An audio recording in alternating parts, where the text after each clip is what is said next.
మన యొక్క వాక్యంలోకి మనం వెళదాం. గ్రంథంలో వివరణ గురించి మనం ఆలోచన చేస్తూ ఉన్నాం. ప్రతి ఆదివారము బైబిల్ గ్రంథాన్ని నేర్చుకోవడానికి దేవుడు రాయించినటువంటి ఆదికాండము నుండి ప్రకటన గ్రంథం వరకు ఆల్రెడీ మనం క్రొత్త నిబంధనలు అయితే నేర్చేసుకున్నాం మనం. సో పాత నిబంధనలో ఇప్పుడు సంఖ్యాకాండమును గురించి మనం ఆలోచన చేస్తూ ఉన్నాం. సంఖ్యాకాండంలో ఇశ్రాయేలుల యొక్క ప్రయాణములను మనం ఆలోచిస్తూ ఉన్నాం, నేర్చుకుందాం దేవుని యొక్క వాక్యాన్ని. ఈరోజు సంఖ్యాకాండము 7వ అధ్యాయం నుండి మనం నేర్చుకుంటూ ముందుకు సాగుదాం. సంఖ్యాకాండము 7వ అధ్యాయములో వ్రాయబడినటువంటి సందర్భాలను మొట్టమొదటగా మనం ఆలోచన చేద్దాం.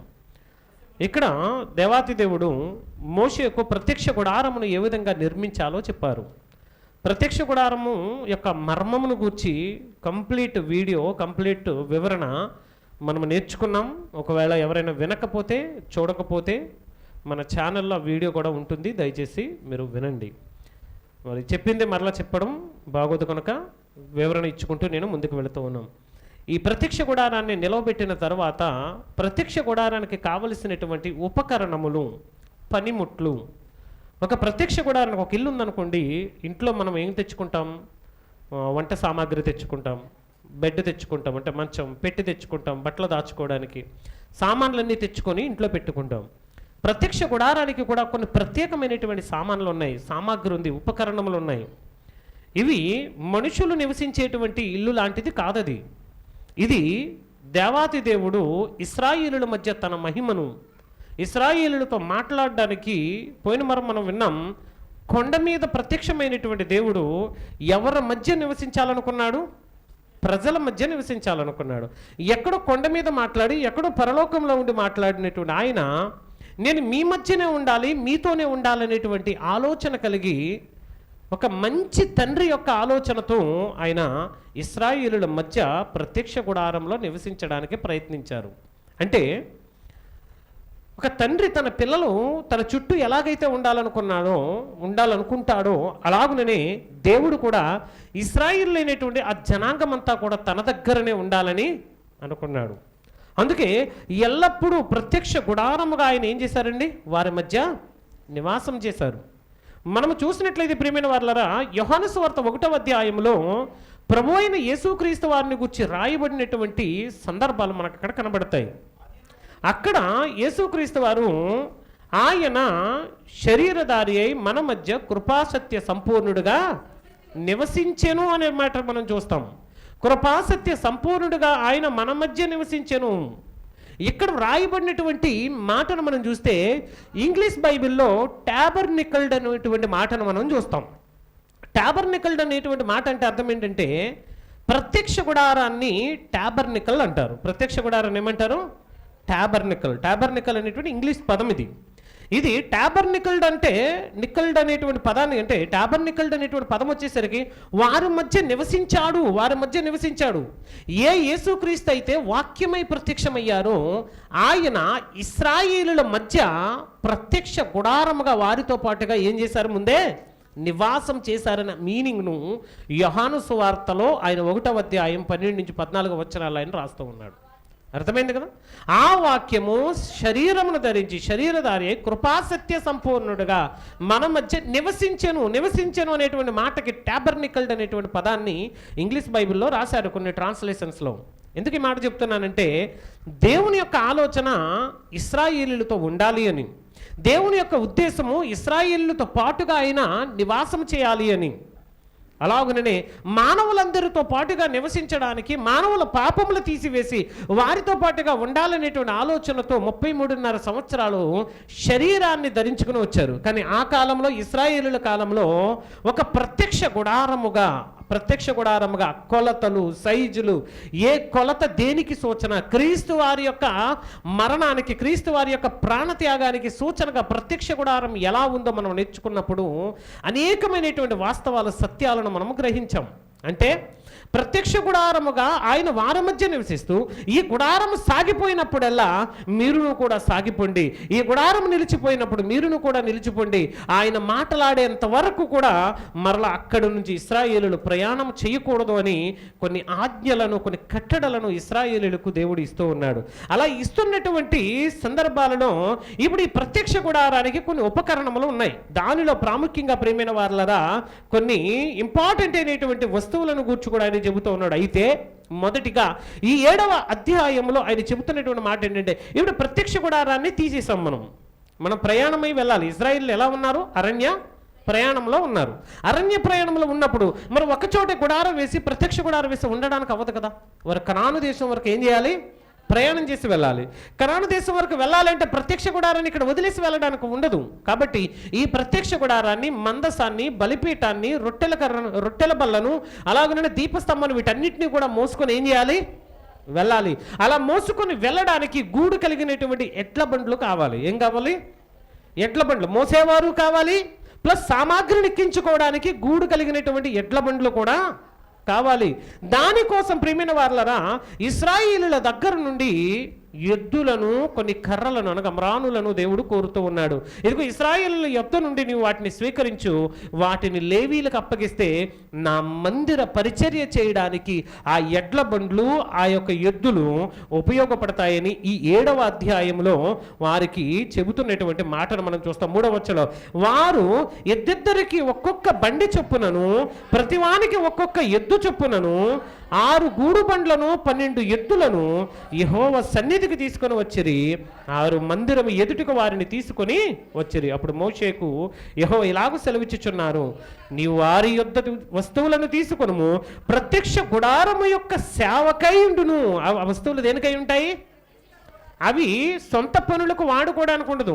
ఇప్పుడు చర్చిలో ఏదైనా ఒక వస్తువు ఉందనుకోండి, ఇది దేవుని పరిచర్యకే, సొంత పనులకు ఏం చేసుకోకూడదు, దీన్ని వాడుకోకూడదు. ఏదైనా బల్బు కనబడలేదనుకోండి, ఆ బల్బు ఎక్కడ పోయింది, ఎవరైనా తీశారంటే ఎవరో చెప్పరు. ఎందుకు?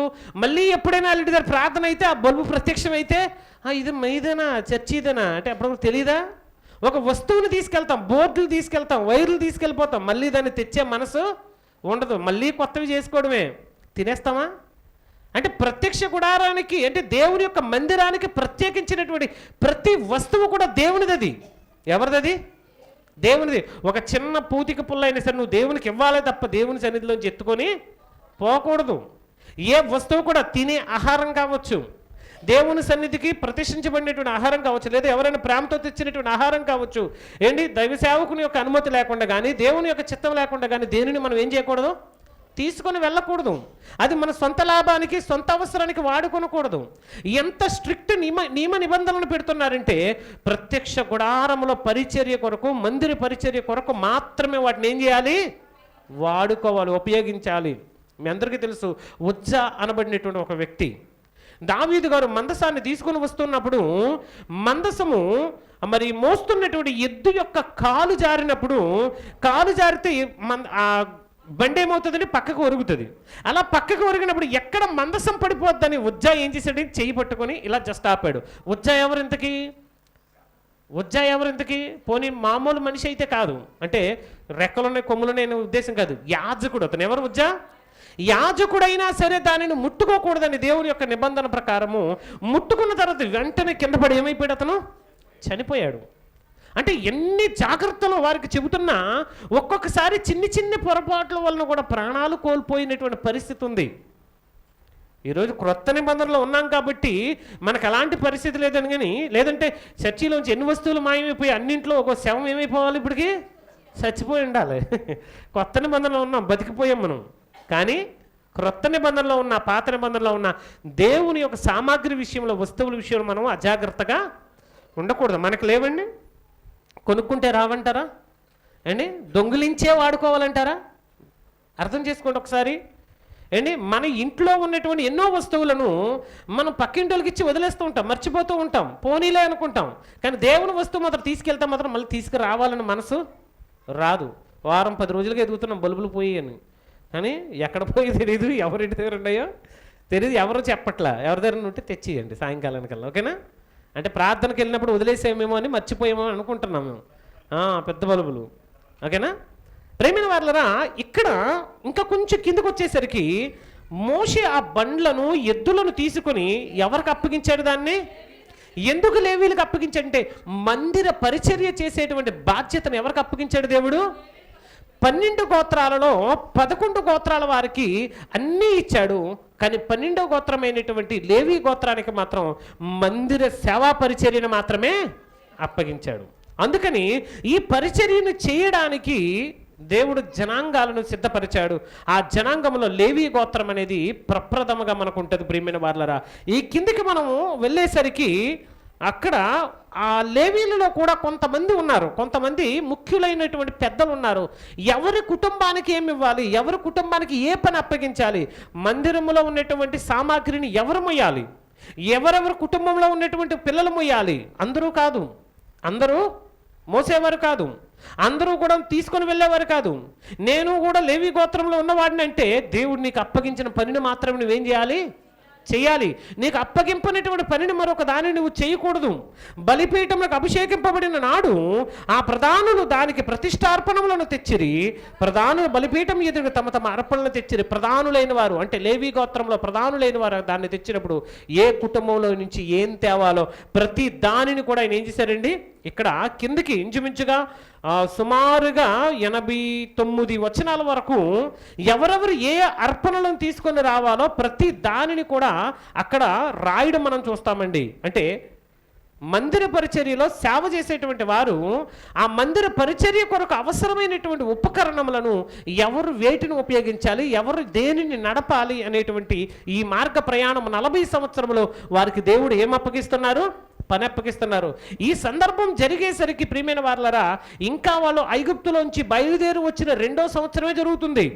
ఆదికాండం అయిపోయింది, నిర్గమకాండం అయిపోయింది, లేవియకాండం అయిపోయింది, సంఖ్యాకాండంలోకి వచ్చేస్తున్నాం. ఆదికాండాన్ని పక్కన పెట్టేయండి, ఎందుకంటే పితరుల చరిత్ర సృష్టి ఆరంభం ఉంటుంది. కానీ నిర్గమకాండం దగ్గర నుంచి మనం చూస్తే ఇశ్రాయేలీయుల చరిత్ర అనేది ప్రారంభం అవుతుంది. 3 కాండాలలో 2 కాండాలు పూర్తిగా అయిపోయి ఇంకా వాళ్ళకి సంవత్సరంన్నర మాత్రమే గడుస్తుంది. దగ్గరగా 2వ సంవత్సరం దగ్గరలో ఉన్నారు అంతే.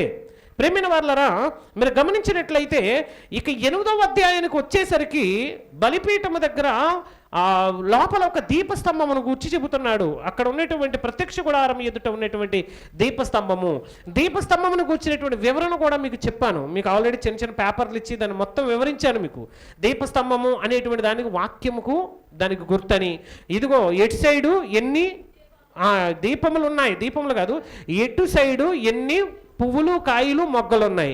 ఈ పువ్వులు కాయలు మొగ్గలకు ఉన్నటువంటి అర్థం ఏంటి? ఇందులో ఒకవైపు 39 పుస్తకాలు, ఇంకొక వైపు 27 పుస్తకాలు, మొత్తం కలిపితే 66 మొగ్గలు, పువ్వులు, కాయలు, 7 దీపాలు, 7 సంఘములకు సూచనగా మనము దీపస్తంభాన్ని మనము వివరించుకున్నాం. దానికి సంబంధించినటువంటి పూర్తి వీడియో కూడా మన ఛానల్లో ఉంది, చూడండి అవసరమైతే. ఒకవేళ మీరు మరలా దీన్ని రీమైండ్ చేసుకుందాం అనుకుంటే, ఎందుకంటే ఆదివారము మనము దీన్ని మాట్లాడుకుంటూ వెళ్ళాము. ఇక్కడ మీరు చూసినప్పుడు ప్రియమైన వారలారా, ఆ దీపవృక్షము బంగారు నక్షీ పని గలది, అది దాని స్తంభం మొదలుకొని పుష్పం వరకు నక్షీ పని గలది. యెహోవా కనపరిచిన మాదిరిని బట్టి మోషే దానిని ఏం చేశారు, చేయించారు. మోషేకి ఎలాగైతే ఆజ్ఞాపించాడు దేవుడు, దీపస్తంభం ఇలాగే ఉండాలి. ఈరోజు చాలా దీపస్తంభాలు కొన్ని చర్చిల్లో పెట్టుకుంటూ ఉంటారండి. వాటికి మొగ్గలు ఉండవు, పువ్వులు ఉండవు, కాయలు ఉండవు, దాని విధానం ఉండదు. ఏదో దీపస్తంభం పెట్టాలి కాబట్టి పెట్టేయాలన్నట్లుగా ఉంటుంది. అట్లా కాదు, దాని డిజైన్ ఒకవేళ నువ్వు చేయాలనుకున్నప్పుడు ఎగ్జాక్ట్గా దేవుడు కనపరిచినటువంటి విధానమును బట్టే చేయాలి. ఒకవేళ బంగారంతో చేసేటువంటి మెటల్స్, ప్రెసిసియస్ మెటల్ మీ దగ్గర లేకపోవచ్చు, బంగారం అంత లేకపోవచ్చు, పోనీ రాగితో కంచుతో చేసినా పర్వాలేదు, కానీ డిజైన్ మీకు కావాలనుకున్నప్పుడు మాత్రం ఎగ్జాక్ట్గా బైబిల్లో ఎలాగైతే దేవుడు చెప్పాడో ఆ విధంగానే దాన్ని ఏం చేయాలి, చేయాలి. ఎందుకు? లేకపోతే నా అర్థం మారిపోద్ది, దీపస్తంభం యొక్క మీనింగ్ మారిపోద్ది. దేవుడు ఏ వస్తువు ఇచ్చినా దానికి ఒక భావం ఉంటుంది, ఏ వస్తువు ఇచ్చినా దానికి ఒక అర్థం ఉంటుంది. అర్థం లేకుండా ఏన్ని కూడా దేవుడు ఎందుకు, దీపాలు ఎందుకు, బలిపీఠములు ఎందుకు, ఈ గుడ్డలు ఎందుకు, కవర్లు ఎందుకు, స్తంభాలు ఎందుకు, ఏంటి ఆ యొక్క సముద్రవత్సల తోళ్ళు ఎందుకు, ఇవన్నీ ఎందుకండి? ప్రతిదానికి కూడా ఒక అర్థము ఉంది, ప్రతిదానికి ఒక మీనింగ్ ఉంది. కాబట్టే దేవుడు ఏమిచ్చినా సరే ప్రతిదానిని కూడా కొలతలు ప్రకారంగా ఇచ్చాడు. ఎందుకంటే రాబోతున్నటువంటి రక్షణ ప్రణాళికను దీనిలో ముడిపెట్టి దేవుడు ఇశ్రాయేలుకు అందించాడు దాన్ని. ప్రభువైన యేసుక్రీస్తు వారు భూమి మీదకి రాబోతున్నారని ముందుగానే జరగబోయేటువంటి రక్షణ కార్యాన్ని మర్మయుక్తంగా ప్రత్యక్ష గుడారం ద్వారా ఇశ్రాయేలుకి ఏం చేశారు, బయలుపరిచారు. ఆ బయలుపరిచిన దానిని మిస్ మ్యాచ్ అవ్వకూడదు. అందుకే ప్రతిసారి ఆయన ఒకే మాట చెప్పాడు, కొండ మీద నీకు కనపరిచిన దాని చొప్పున, కొలతలు కావచ్చు, రూపం కావచ్చు, దాని చొప్పున చేయుటకు నీవు జాగ్రత్త పడు అన్నాడు. ఏమన్నాడు? ఎందుకు జాగ్రత్త పడాలి? ఏం తేడా వచ్చినా యేసయ్య రక్షణ ప్రణాళికను కూర్చున్నటువంటి కొలతలు తేడా అయిపోతాయి, టైమింగ్ తేడా అయిపోద్ది, ఆయన పొందాల్సినటువంటి శ్రమలు తేడా అయిపోతాయి. కాబట్టి ఎగ్జాక్ట్గా ఉండాలి ప్రతీది కూడా మనకి సిస్టమాటిక్గా ఉండాలి అని దేవుడే ప్రత్యక్షంగా ఆ పద్ధతిని మోషే గారికి తెలియపరుస్తున్నట్లుగా మనము ప్రీవియస్ పుస్తకాల్లో మనము నేర్చుకున్నాం. అంత మాత్రమే కాదు, ఎవరైతే ఆ యొక్క దీపస్తంభాన్ని తయారు చేసి ప్రత్యక్ష గుడారంలో పెడతారో దీపముల యొక్క ముఖములు ప్రత్యక్ష గుడారం వైపు కాకుండా మందసము వైపు ఉండాలి. ఎటు ఉండాలి? మందసం వైపు. ఎందుకు? మందసం ఇప్పుడు కూడా మరి దీపం యొక్క వెలుగులో ఉండాలి. ఎలా ఉండాలి మందసము? దీపం యొక్క వెలుగులో ఉండాలి. దీపము వాక్యమునకు సూచన. దీపము దేనికి సూచన? వాక్యమునకు సూచన. ఈ దీపాన్ని వెలుగుతున్నప్పుడు ఈ దీపమును ఏ కోణంలో పెట్టాలన్న దాని గురించి కూడా ఒక ప్రత్యేకతను దేవుడు మరలా ఏం చేస్తున్నాడు? దాన్ని ఇందులో రాయించాడు. ప్రియమైన వారలారా, దీపస్తంభంను కూర్చున్నటువంటి ఆ యొక్క సబ్జెక్ట్లో మీరు విన్నారని నేను అనుకుంటున్నాను. ఇక మనము పోతే ప్రియమైన వారలారా, కిందకు వచ్చేసరికి లేవీల యొక్క 11వ వచనం, లేవీలు యెహోవా సేవ చేయువారగుటకు అహరోనును ఇశ్రాయేలును ప్రతిష్ఠితార్పణముగా వారిని యెహోవా సన్నిధికి ఏం చేయాలి? ఇప్పుడు అఫీషియల్గా ఇప్పటి వరకు లేవీలైతే ఇంకా సేవా పరిచర్య కోసం నియమించబడలేదు. కానీ ఇదిగో ఇప్పుడే ఈ అధ్యాయంలోనే 11వ వచనంలో అఫీషియల్గా దేవుడు వారిని ఏం చేస్తున్నాడు? ప్రత్యక్ష గుడారం పూర్తయింది. ప్రత్యక్ష గుడారంలో ఎవరు ఏ పని చేయాలో చెప్పాడు. తర్వాత ఇప్పుడు లేవీలను ఏం చేస్తాడంటే అఫీషియల్గా దానికి ఏం చేస్తున్నాడండి? ర్యాంకింగ్స్ ఇచ్చి వారిని ప్రతిష్ఠిస్తూ ఉన్నారు. ఎందుకు ప్రతిష్ఠిస్తున్నారంటే మీరు నిరంతరం మీ జీవితకాలం అంతా కూడా ఈ పనిని మీరు ఏం చేయాలి? దేవుని కొరకు చెయ్యాలి. ప్రియమైన వారులరా, ఈ ఇశ్రాయేలులో లేవీ గోత్రం వారు చేసేటువంటి దేవుని సేవా పరిచర్యలో రిటైర్మెంట్ ఏజ్ ఒకటి ఉంది. ఏం ఏజ్ ఉంది? Retirement age. 50 సంవత్సరాలు వస్తే చాలు దేవుని మందిర సేవా పరిచర్య నుంచి నువ్వేమవచ్చు? తప్పికోవచ్చు. ఎన్ని సంవత్సరాలండి? 50 సంవత్సరాలు.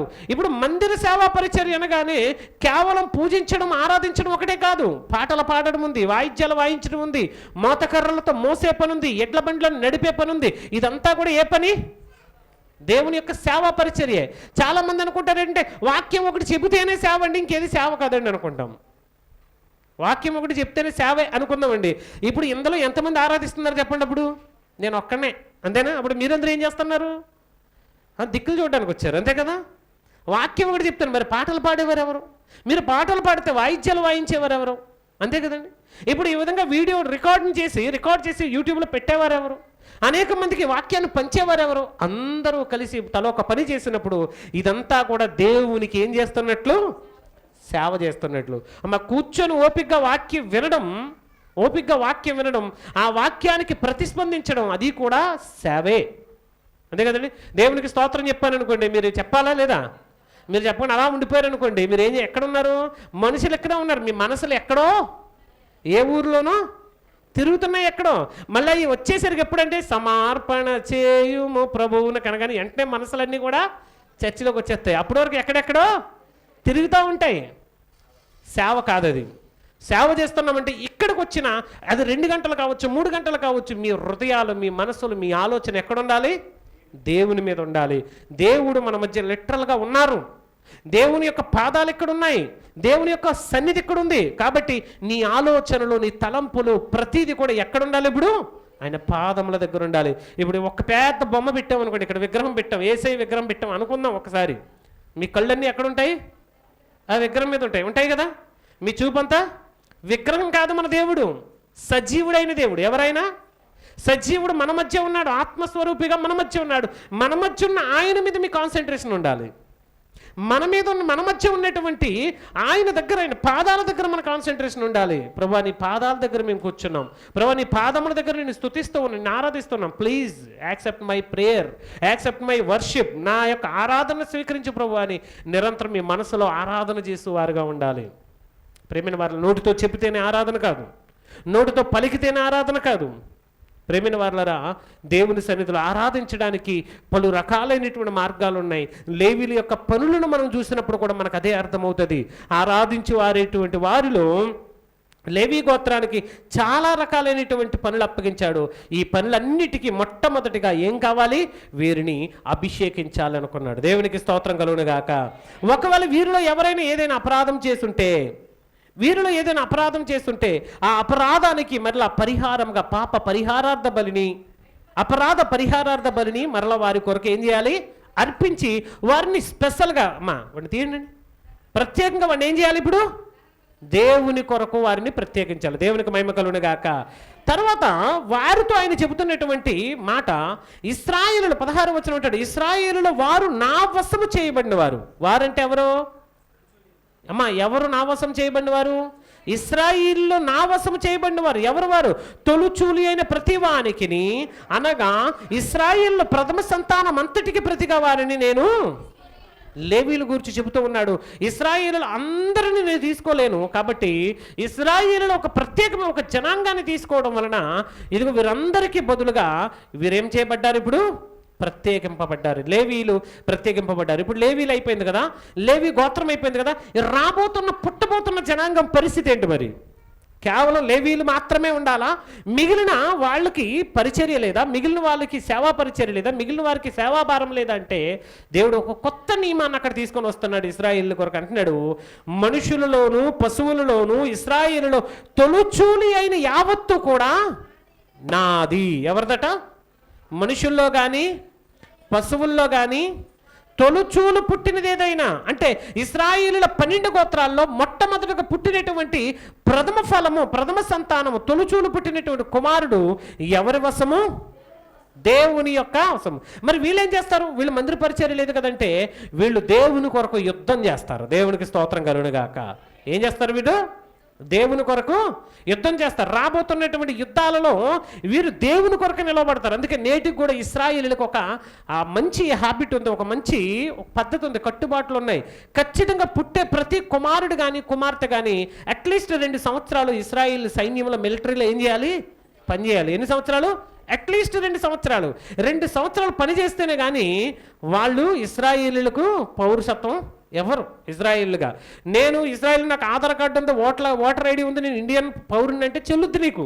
బట్ ఇజ్రాయిల్ దేశంలో ఖచ్చితంగా 2 సంవత్సరాలు ఏం చేయాలి? వారు అంగవైకల్యం ఉంటే, ఒకవేళ శరీర బలహీనతలు ఉంటే, ఫిజికల్గా ఏదైనా సరే ప్రాబ్లం ఉంటే తప్ప నార్మల్గా అయితే చూడండి ప్రతి ఆడపిల్ల ప్రతి మగవాడు కూడా అక్కడ పరిచర్య చేసేవారిలో ఉంటారు. దేవునికి స్తోత్రం కలుగును గాక. పబ్లిక్గా తుపాకీలు పట్టుకో తిరుగుతారు. ఏ టైంలో ఉగ్రవాదులు అటాక్ చేసినా సివిల్ డ్రెస్లో ఉన్నటువంటి ఆడపిల్లలు కూడా అక్కడ ఏం చేస్తారు? యుద్ధం చేస్తారు. అందుకే యుద్ధం వచ్చిందనుకోండి మన కోసం సైన్యం పోరాడుతుంది, కానీ ఇశ్రాయేల్లో ప్రతి ఇంటిలో ఉన్నవాడు కూడా యుద్ధంలో తుపాకీ పట్టుకెళ్తాడు. అది స్పెషాలిటీ. ఈ లక్షణం ఎక్కడి నుంచి వచ్చింది తెలుసా?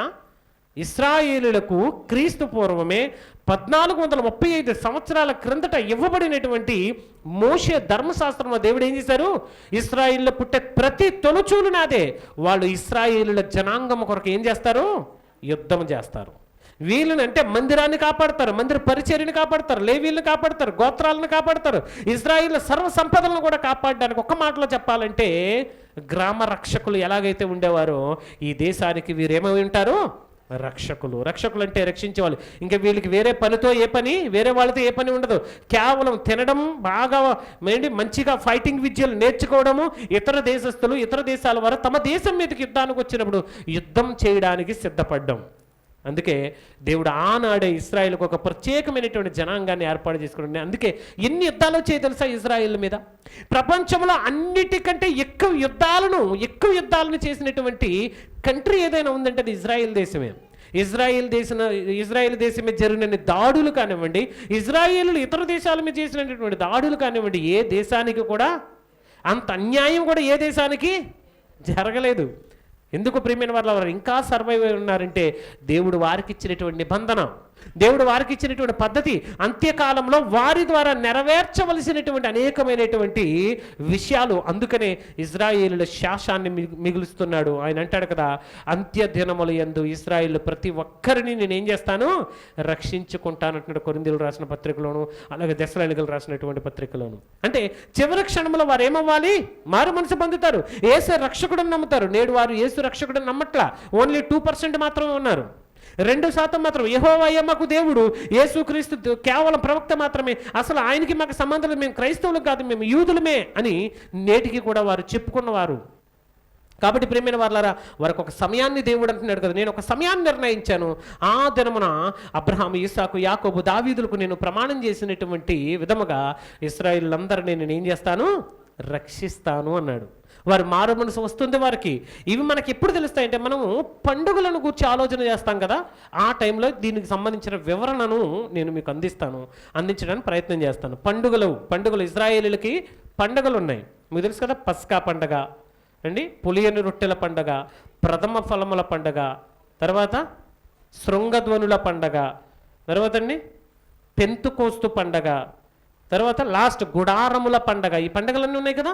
ఈ పండగలను గూర్చి మనం వివరించుకున్నప్పుడు ఇశ్రాయేలీయులకు ఒక్కొక్క పండగలో ఉన్నటువంటి పరమార్థం ఏంటి, అసలు ఈ పండగని ఇవ్వడానికి గల కారణం ఏంటి, ప్రతి దానిని కూడా మనము ఆలోచన చేస్తూ ముందుకు వెళదాం. తర్వాత 18వ వచనం, ఇశ్రాయేలీయుల తొలిచూలి అయిన ప్రతి వానికి మారుగా నేను లేవీలను ఏం చేశాను, తీసుకున్నాను. ప్రతి వానికి తొలిచూలి అయిన ప్రతి వానికి మారుగా ప్రజెంట్ నేను లేవీలను తీసేసుకున్నాను ఇశ్రాయేలీలో.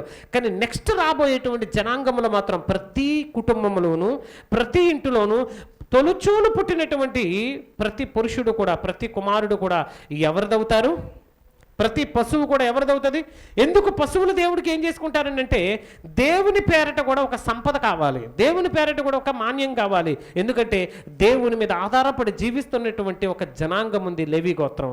వాళ్ళకి దేవుడు ఏమి ఇవ్వలేదు, ఆస్తులను ఇవ్వలే, భూభాగాలను ఇవ్వలేదు, ఎటువంటి సంపాదన కూడా ఇవ్వలేదు. వాళ్ళకి ఇచ్చిన పెద్ద ఆస్తి ఏదైనా ఉంది అంటే అది దేవుని సేవా పరిచర్య. దేవునికి స్తోత్రం కలుగును గాక. లేవీలకు ఇచ్చినది అదే. లేవీలకు అంటాడు కదా, మీకు నేను ఏ ఆస్తి ఇవ్వను, మందిర సేవా పరిచర్య చేస్తూ మీరు మీ జీవనాన్ని ఏం చేస్తారు, సాగిస్తారు. ప్రేమైన వారలారా, మీరు నమ్మరు కానీ ఇశ్రాయేలులో లేవీలకి ఏనాడు కూడా ఏదీ లోటు లేదండి, ఏదీ లోటు లేదు. అందరు 11 గోత్రాల వారు కూడా ఈ యొక్క 12 గోత్రమైనటువంటి లేవీ గోత్రానికి కావలసినటువంటి ప్రతి దానిని వారు కానుకల రూపంలో ఇచ్చేవారు. దేవునికి మహిమ కలుగును గాక. ఏంటి, ఇది ఒక మంచి సిస్టమ్ అండి. ఒక సేవా పరిచర్య కొరకు ఇప్పుడు ఈ సంఘము ద్వారా లేదా ఒక చర్చ్ ద్వారా సేవ జరగాలి, కార్యక్రమాలు జరగాలంటే ఏం చేస్తామండి, మన సంఘంలో ఉన్నటువంటి వాళ్ళందరం కూడా ఏం చేస్తామండి, తలో కొంత వేసుకొని, తలకు కొంత డబ్బులు ఇచ్చి, తలకు కొంత సహాయం చేసి ఆ సేవా కార్యక్రమాన్ని ఏం చేస్తామండి. ఇప్పుడు ఒక చిన్న ఎగ్జాంపుల్ చెప్తాను, ఒక చిన్న ఉదాహరణ, మైక్ ఆఫ్ చేస్తాను.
వచ్చేద్దాం, మనం దేవుని పిల్లలం. ఎన్నో వందల మంది ప్రతి చర్చ నుంచి వ్యాపారస్తులు ఉన్నారు, ఉద్యోగస్తులు ఉన్నారు, బాగా సంపాదిస్తున్న వారు ఉన్నారు, లేని వారు ఉన్నారు, అన్ని కేటగిరీ చెందిన వారు ఉన్నారు.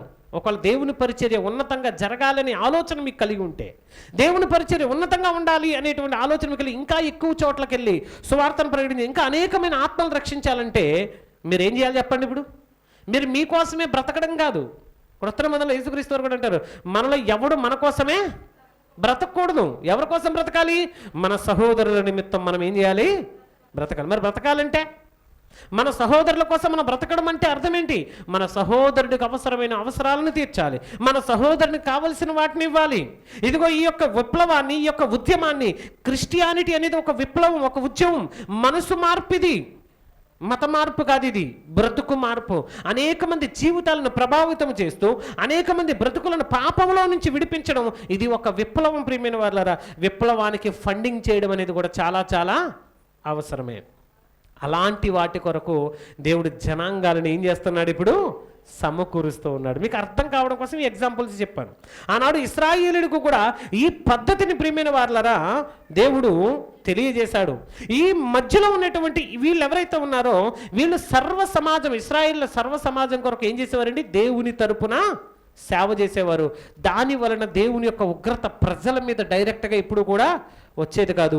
ఈ సేవకులు, యాజకులు, ప్రధానులు ఎవరైతే ఉన్నారో వీరు దేవునిని శాంతింపజేసి, వీరు దేవుని యొక్క ఉగ్రతను, దేవుని యొక్క కోపాన్ని శాంతింపజేసి ఇశ్రాయేలుల మీద తెగుళ్ళు రాకుండా వారు కాపాడేవారని బైబిల్ గ్రంథం చెబుతుంది. దేవునికి స్తోత్రం కలుగును గాక.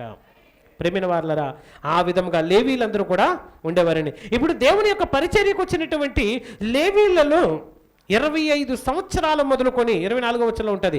25 సంవత్సరాలు మొదలుకొని 50వ సంవత్సరం వరకు వాళ్ళు పరిచర్య చేయాలి. 50 సంవత్సరాల తర్వాత వాళ్ళు రిటైర్డ్ అయిపోవాలి. ఏమైపోవాలి? ఇప్పుడు రిటైర్మెంట్ ఒక 60 సంవత్సరాలకు ఉంది. గవర్నమెంట్ జాబ్ అనుకోండి, 60 సంవత్సరాలకు ఒక వ్యక్తి ఏమవుతాడు? రిటైర్డ్ అయిపోతారు. కానీ ఆనాడు ఇశ్రాయేలులో 25 సంవత్సరాల నుంచి 50 సంవత్సరాల వయసు ఉన్నటువంటి వారు ప్రత్యక్ష గుడారం యొక్క సేవలో పని చేయడానికి రావాలి. అయితే 50 ఏండ్ల వయసు పొందిన పిమ్మట వారు ఆ పని మాని అంటే రిటైర్మెంట్ తీసుకోవచ్చు. అంటే ఎంత క్రమ పద్ధతిని దేవుడు పెడుతున్నాడో చూడండి. తర్వాత 26వ వచనం సరే, వారు కాపాడవలసిన వాటిని కాపాడుటకును ప్రత్యక్ష గుడారంలో తమ గోత్రం వారితో కూడా పరిచర్య చేయవలను, కానీ పని చేయకూడదు. లేవీళ్ళు కాపాడవలసిన విషయములను వారికి అలాగూ ఆయన నియమించెను. ప్రేమైన వాళ్ళరా, ఇప్పుడు లేవీల యొక్క అభిషేకం అయిపోయింది, లేవీల యొక్క విధులు కూడా మనం చూసేసాం. ఇక నెక్స్ట్ ఏదైతే ఉందో ఇప్పుడు ప్రయాణం మరలా స్టార్ట్ అవుతుందండి. నెక్స్ట్ 9వ అధ్యాయంలో మరలా ఏమవుతుందండి? ప్రయాణము. చాలా కాలముగా, చాలా నెలలుగా సీను అరణ్యంలో సీనాయి పర్వతము దగ్గర వారు ఏం చేశారు? ఇప్పుడు ఉండిపోయారు అక్కడ. ఇక్కడి నుంచి వీరు ప్రయాణం అవ్వాలి. ప్రయాణం అవ్వడానికి 9వ అధ్యాయంలో నుంచి ఆయన చెబుతూ ఉన్నాడు చూడండి.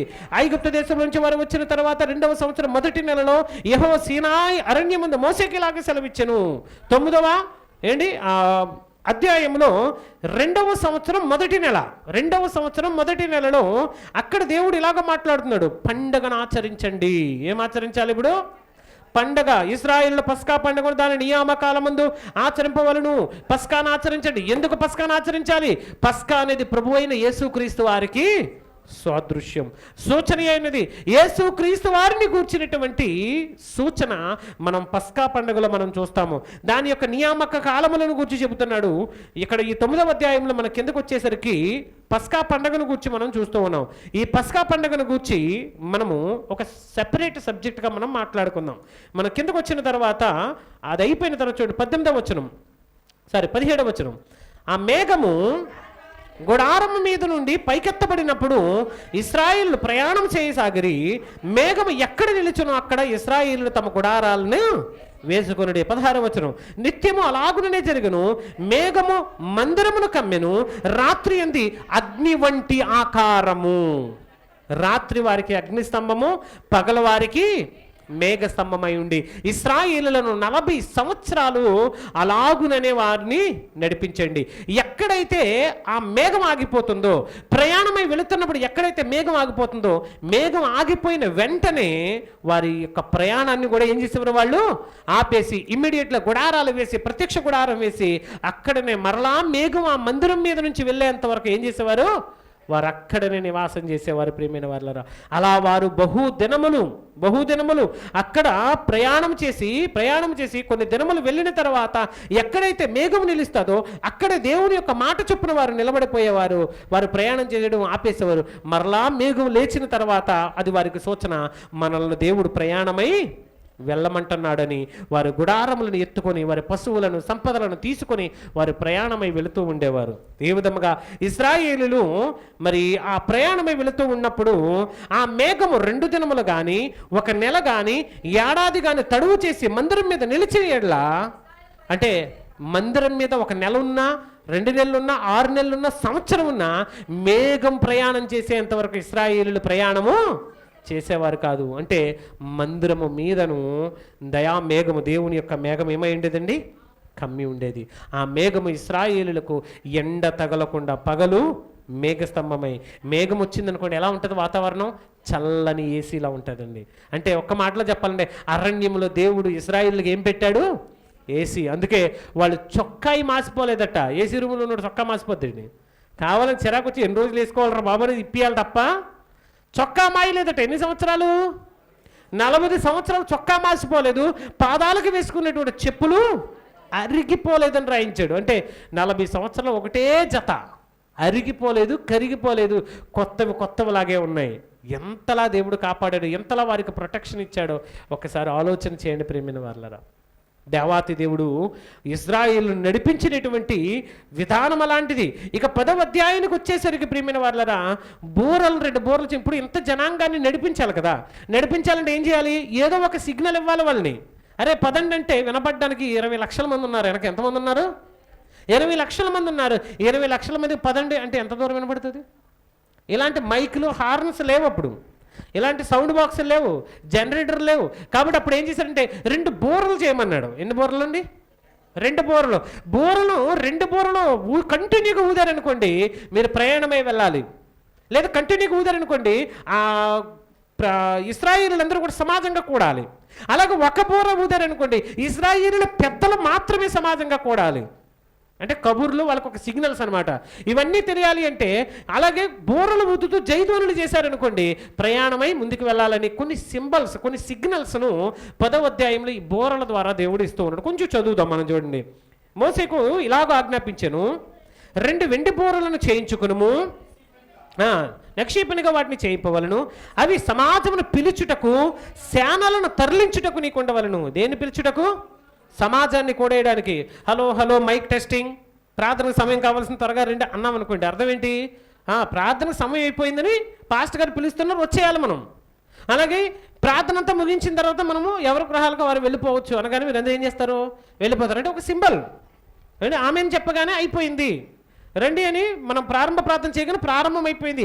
పాటలు పాడుతున్నారంటే అయ్యి బాబోయ్ ప్రార్థన స్టార్ట్ అయిపోయిందండి. ఎలాగైతే మనకు ఆనవాళ్ళు ఉందో, ఇశ్రాయేలు వారు అరణ్యంలో నడిచేటప్పుడు కూడా సమాజాన్ని పోగు చేయడానికి ఒక బోర, పెద్దలను పోగు చేయడానికి ఒక రకమైనటువంటి ఊదుడు, సమాజాన్ని తరలించడానికి, ప్రయాణమై వెళ్ళడానికి ఒక రకమైనటువంటి ఊదుడు ఈ యొక్క బోరల ద్వారా ఏం చేసేవాడు దేవుడు? వారికి నేర్పించాడండి. అంటే ఈ విధముగా ఆ సర్వ సైన్యాన్ని కూడా వారిని మేనేజ్ చేయడానికి దేవుడు ఒక సిస్టమ్ని పెట్టాడు. మీరు బైబిల్ చదివినప్పుడు ఇవన్నీ గ్రహించలేరు, అందుకని ప్రత్యేకంగా కొన్ని విషయాలు చెబుతున్నాను. 11వ వచనానికి వచ్చారు చూడండి. 2వ సంవత్సరము 2వ నెల 25వ తేదీని మేఘము సాక్ష్యపు మందిరం మీద నుండి పైకి లేపబడింది. ఇప్పటివరకు ఎక్కడున్నారు?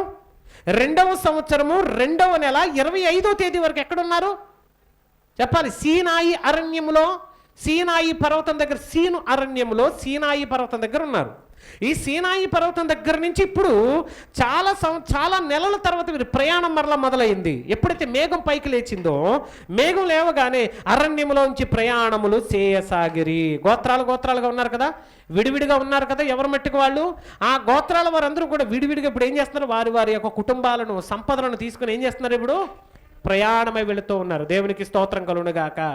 ప్రియమైన వాళ్ళరా, ఆ తరువాత మేఘం ఎక్కడాగింది? పారాను అరణ్యం. ఇప్పుడు సీను అరణ్యం పోయిన తర్వాత ఇప్పుడు ఎక్కడ ఆగిందండి చెప్పాలి? మొట్టమొదటిగా ఐగుప్తు దేశం నుంచి ఎక్కడికి వచ్చారు? ఎర్ర సముద్రం ఒడ్డుకు వచ్చారు.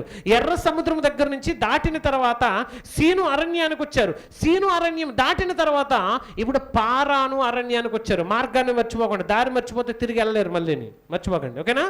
ఇప్పుడు ఈ సీను అరణ్యానికి వచ్చిన తర్వాత అక్కడ మేఘం నిలిచింది. యెహోవా మోషే చేత పలికించిన మాటను బట్టి వారు మొదట ప్రయాణము చేసిరి. తర్వాత యూదీల పాలెము ధ్వజము వారి సేనల చొప్పున ముందర సాగాను. తర్వాత చూడండి, ఎవరెవరు సేనకు ముందు నడవాలో ఇందాక చెప్పాను కదా, లేవీలను నిర్ణయించాడని, అలాగే గోత్రంలో వారిని నిర్ణయించాడని. ఆ విధంగానే ప్రతి ఒక్క గోత్రంలో ఉన్నటువంటి యజమానుడు ముందును వెళ్ళినప్పుడు ఆ సేనలతో పాటుగా ఆ యజమానుడు ఏం చేస్తూ ఉండేవాడండి? నాయకుడు నడుస్తూ ఉండేవాడు. ఆ విధంగా వాళ్ళు ఏ స్థలంలో అయితే మేఘం ఉంటుందో, మేఘం నిలిచిపోద్దో ఆ స్థలం వరకు వారు ఏం చేయాలి?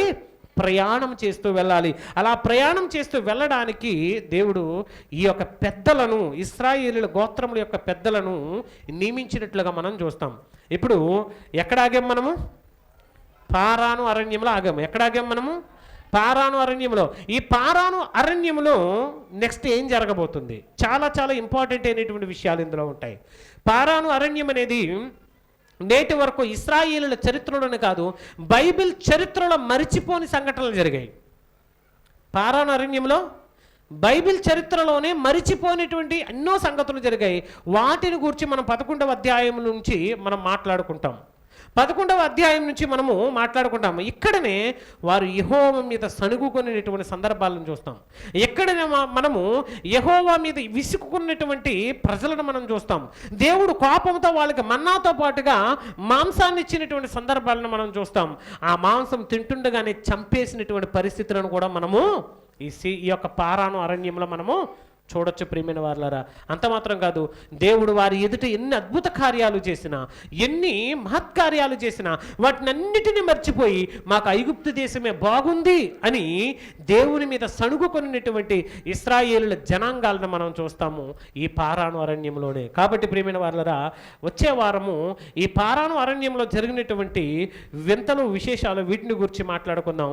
దేవుడు చేసినటువంటి అద్భుతాలు, దేవునికి కోపం రప్పిస్తే జరిగినటువంటి అనార్థాలు, వీటన్నిటిని గురించి కూడా వచ్చే వారము మరలా ఈ యొక్క సంఖ్యాకాండం యొక్క వివరణలో మనం మాట్లాడుకుంటూ ముందుకు వెళదాం. ప్రభు అట్టి కృపాధన్యత దేవుడు మనందరికీ అనుగ్రహించునుగాక. ఆమేన్. మరి సమయంలో ప్రార్థనలు ఎవరైనా చెప్తారమ్మా? శుక్రవారము మార్తమ్మ వాళ్ళ ఇంటి దగ్గర స్త్రీల కూడిక ఉందని చెప్పింది, ఎల్ఎం పెద్దమ్మ వాళ్ళ ఇంటి దగ్గర. మిగిలిన రోజు సాయంకాలం ఎవరైనా సరే ఒకవేళ ప్రార్థనలు పెట్టుకునే వారు ఉంటే దయచేసి మీ గృహ కూడిక